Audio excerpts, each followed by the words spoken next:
agak ilmiah, tapi saya pikir ibu-ibu juga penting, bapak ibu sekalian pebisnis penting. Judulnya mengasah kecerdasan bisnis. Sepertinya di kuliah, tapi sebetulnya tidak.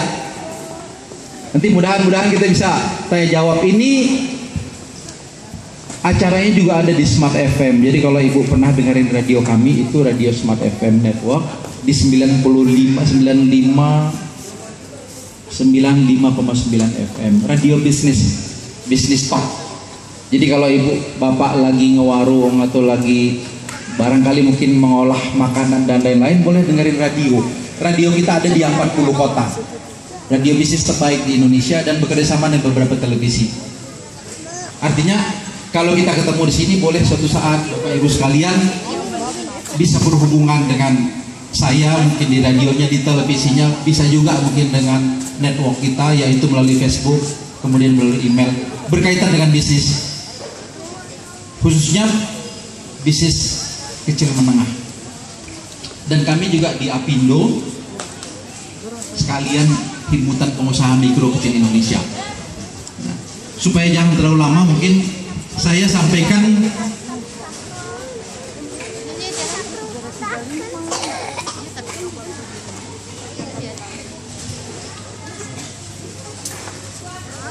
kalau orang bisnis banyak dibicarakan di beberapa media, tidak perlu pinter loh, yang penting bejo.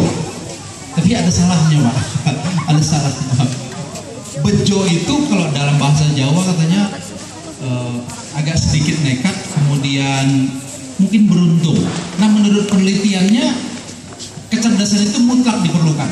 Makanya Lotte ini pintar nih, bapak ibu suruh nebak yang paling dekat jumlahnya berapa. Paling tidak kan kalau ibu sudah sering, yang ini berapa, ini berapa, ini berapa, ini berapa, kalikan sekian, itu tandanya orang ini lebih pinter karena udah sering hitung.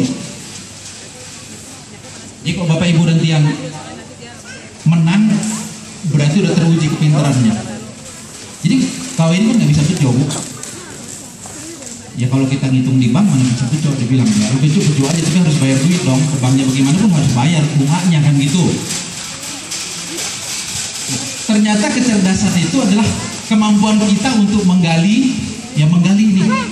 Semua orang pintar, bakatnya ada, tapi menggali, kemudian memilih, memanfaatkan dan mengelola sumber daya yang kita miliki. Jadi mengelolanya ini penting dan kreatif juga gitu. Jadi kalau tadi saya bicara sama Pak Iwan dan Pak Dani, ke depan mereka punya konsep bagaimana caranya membuka bisnis dengan modal yang tidak terlalu besar tapi bisa menguntungkan. Kan itu kecerdasan. Teman saya bilang, ya kalau lu dikasih duit 1 miliar suruh kelola bisnis, anak kecil juga bisa, nggak usah dibilangin. Tapi bagaimana caranya sumber daya kita yang terbatas di tempat tertentu, adanya cuma ini, lu kelola dah tuh, gimana supaya jadi duit. Nah, itu. Dan ternyata penelitiannya itu harus diasah. Jadi kayak pisau, Bu, mesti diasah. Makin diasah makin tajam. Gergaji pun demikian, semakin sering menggergaji maka semakin tajamlah itu. Nah, kalau sering-sering bapak ibu ikut pelatihan seperti ini, mudah-mudahan semakin tajam. Karena belajar dari teman-teman, saya pun belajar, bapak ibu belajar, tanya jawab di sini. Mudah-mudahan nanti mungkin kalau ada tanya jawab, biasanya Lotte juga berikan hadiah gitu, supaya pertanyaannya mantap. Saya lanjutkan lagi Pak, mohon maaf. Nah, tadi disebutkan mengajak gergaji. Selanjutnya, nah, ini sebetulnya walaupun dilihat ada kata-kata asingnya, tapi yang saya mau sampaikan ke Bapak Ibu adalah unsur-unsur yang berkaitan dengan kecerdasan itu adalah ada yang namanya takdir, kemudian ada semangat dan sikap, kita bersikap terhadap kondisi, kemudian keberanian dan keteguhan hati.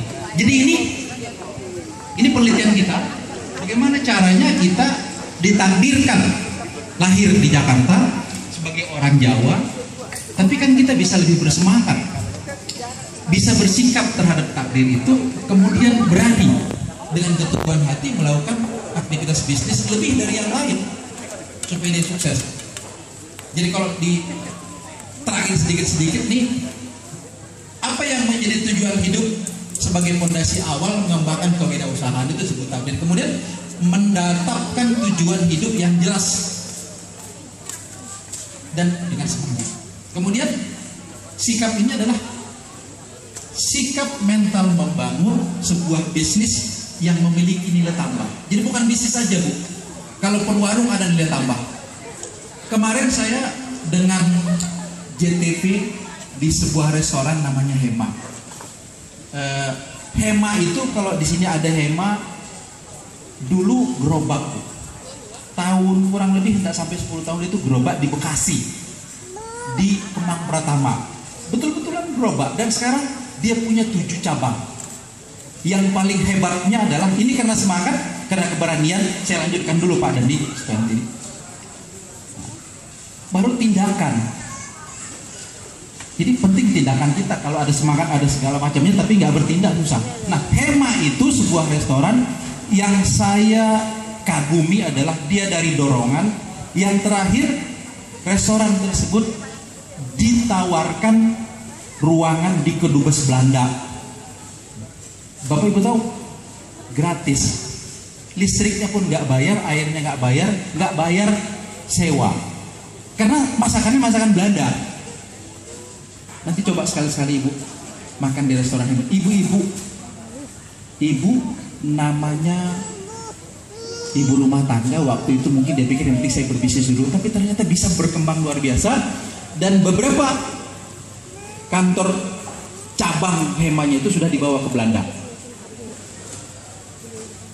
Yang mau saya sampaikan, karena semangat, karena kecerdasan tadi itu, sang ibu yang tadinya kaki 5 saja bisa melampaui sebuah restoran yang standar internasional. Kenapa? Dia diberikan free, bebas di Kedubes Belanda, dan Bapak tahu sendiri kalau penjualannya di sana berapa. Karena yang makan bule-bule semua situ. Padahal dari kaki 5. Kok bisa begitu? Itu loh Pak yang jadi masalahnya. Mengapa bisa begitu? Padahal orang punya takdir, semua punya semangat juga. Mengapa dia boleh? Kenapa kita nggak boleh? Nanti boleh Ibu cek di mana. Salah satu ada di Jakarta itu di Taman di Tebet Square, kemudian di Cikini, kemudian di Bekasi. Kalau nggak salah Jakarta Selatan ada, kurang lebih ada 7 sama di Kedubes Belanda itu. Bapak Ibu kebayang nggak tiba-tiba ditawarkan oleh Kedubes, buka aja di sini Pak, ini ruangannya bebas, free, airnya ambil, apanya ambil, pokoknya Ibu datang bawa badan aja, bisnis di sini. Bayangin berapa uangnya. Makanannya makanan Belanda, khusus Belanda. Restoran Hema itu makanan Belanda, tapi dimiliki oleh orang Indonesia dan dia jual ke orang Belanda di Kedubes Belanda. Dan sekarang itu laris, karena mungkin kawan-kawan tempo-tempo dulu kan semangat ingin cicipi rasa Belanda. Kira-kira seperti apa sih kalau zaman-zaman dulu itu, pada saat mungkin Belanda masih ada di Indonesia? Dia bikin suasananya, dia bikin bisnisnya sedemikian rupa, akhirnya pengunjungnya bukan hanya orang tua, tapi anak-anak muda. Dan harganya juga nggak terlalu mahal, berkembang luar biasa. Nah, itu satu kecerdasan, ya. Sampaikan lagi terus. Sorry Pak.